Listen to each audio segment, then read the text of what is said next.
Leute, kennt ihr den schon?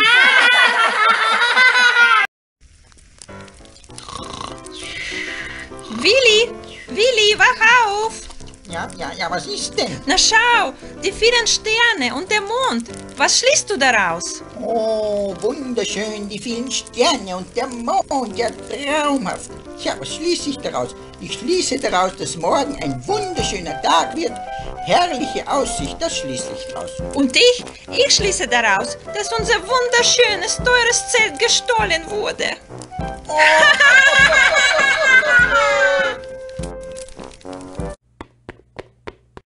Habt ihr schon geliked und abonniert?